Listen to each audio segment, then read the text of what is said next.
কাঁঠালের সিজনে সকালবেলা পাকা কাঁঠালের সাথে আলু চালের খিরটা খেতে এত বেশি ভালো লাগে। সেই সাথে থাকছে আপু কি রান্না বান্না করলো সেই সব কিছু। অনেকদিন পর আপুদেরকে নিয়ে বান্ধবীর বাসায় গেলাম। হ্যালো এভরিওয়ান, আসসালামু আলাইকুম। কেমন আছেন সবাই? আশা করছি আল্লাহর অশেষ রহমতে সবাই অনেক ভালো আছেন, সুস্থ আছেন। আলহামদুলিল্লাহ আমরাও ভালো আছি। অনেকদিন পর আবারও একটু নতুন ব্লগ নিয়ে হাজির হলাম। আশা করছি আজকের ভিডিওটা আপনাদের কাছে অনেক ভালো লাগবে। সকাল থেকে আজকে ভিডিওটা শুরু করলাম। তো সকালবেলা এখন আপু কাঁঠাল তুলে নিচ্ছিল। তো সেই সাথে সকালের খাবারে ছিল পোলা চালের জাউ। তো আজকে আমাদের সকালের খাবারে জাউ ভাতের সাথে পাকা কাঁঠাল খাওয়া হবে। তো আগে মা বাসায় আলু চালের ক্ষীর রান্না করতো পাকা কাঁঠাল দিয়ে খাওয়ার জন্য। তো সেটা খেতে আমাদের কাছে অনেক ভালো লাগতো। তো এখন যেহেতু বাসায় আলু চাল নাই, তার জন্য আপু এই পোলা চাল দিয়ে জাউ ভাত রান্না করে নিয়েছে। তো এটা এখন পাকা কাঁঠাল দিয়ে আমরা সবাই মিলে একসাথে বসে খাবো। তো এইদিকে আপু কাঁঠাল তুলে দিচ্ছিল আর আমি পাশে বসে খাচ্ছিলাম।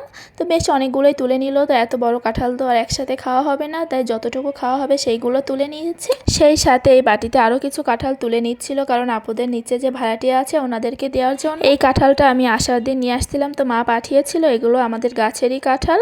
তা আমার কাঁঠালের মধ্যে সব থেকে এই কাঁঠালটাই ভালো লাগে, কারণ এই কাঁঠালের কোয়াগুলো একটু লালচে টাইপের।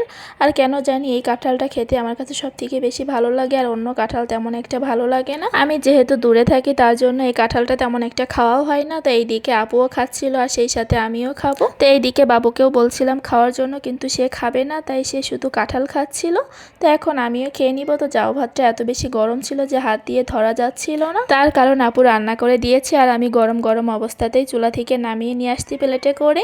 তো এখন আমি কাঁঠাল দিয়ে জাউ ভাত খেয়ে নিব। তো আপনারা যারা এভাবে এখনও খাননি অবশ্যই কিন্তু খেয়ে দেখবেন। আর যারা এভাবে খেয়েছেন তারা কিন্তু আপনাদের মতামত কমেন্টসে জানাতে পারেন আপনাদের কাছে এটা কেমন লাগে। তারপর খাওয়া দাওয়া শেষ করে আর ভিডিও করা হয়নি। তারপর এইদিকে দেখি আপু দুপুরে রান্না বান্না করছে। তো এখানে বেশি করে দুধ জ্বালিয়ে নিচ্ছিল। তো দুধটা সকালে জাল করে নিচ্ছে, তাহলে বিকালে বাচ্চাদেরকে খাওয়ানো যাবে। আর তা না হলে দেখা যায় বিকালে দুধ জাল করলে খাইতে অনেক দেরি হয়ে যায়। আর রাতের বেলা দুধ বাচ্চারা তেমন একটা খেতেও চায় না, এমনিতেই দুধ তো বাচ্চারা পছন্দ করে না, তারপরেও জোর করে খাওয়ানো হয়। তো এইদিকে আপু বলছিল বেশি করে দুধ জ্বালিয়ে রাখছি সব বাচ্চাদেরকে যেন খাইয়ে দিই। তারপর এখানে রুই মাছ ভেজে নিচ্ছিল। তো তরকারি রান্না করবে, যা যা রান্না করবে সব কিছুই কেটে কুটে রেডি করে দিয়েছেন আপুর যে হেল্প করে উনি। তারপর এখানে কাঁকরোল ভাজি করছিল। তো এইগুলো কিন্তু আপুদের গাছের কাঁকরোল। তো আপুরা বাসায় কাঁকরোল গাছ লাগিয়েছিল, তো সেখানে মাশাআল্লাহ অনেক পরিমাণে কাঁকরোল হয়। তো আপুরা একা খায় না, বাসার আশপাশে সবাইকেই দেয়। দেখা যায় 2-3 দিন পর পরই কাঁকরোল পাড়া হয় অনেকগুলো করে। আর এতগুলো কাঁকরোল তো আপুদের লাগে না, কারণ আপুরাও মানুষ সংখ্যা অনেক কম, তাই যখনই কাঁকরোল পাড়ে তখনই মানুষের দিয়ে দেয়। তো এই কাঁকরোল ভাজিটা কিন্তু আমার কাছে অনেক ভালো লাগে। তারপরে এখানে কলা ঘন্ট রান্না করছিল, তাই কলায় একটু বাগার দিয়ে নিল। তো এই কলাগুলো মা পাঠিয়েছিল গাছের কলা, তাই আপু বললো যে ঘন্ট করে নিয়ে। আর কলা ঘন্ট খেতে আমাদের কাছে অনেক ভালো লাগে। সবজির মধ্যে কলাটা আমার কাছে অনেক ভালো লাগে, আর কলাটা মাছ দিয়ে বা এভাবে ঘন্ট যেভাবে রান্না করা হোক না কেন সেইভাবে আমার কাছে ভালো লাগে। তা আগে দেখা যেত সকালবেলা মা গরম ভাত রান্না করতো, তার সাথে এরকম কলা ঘন্ট করতো।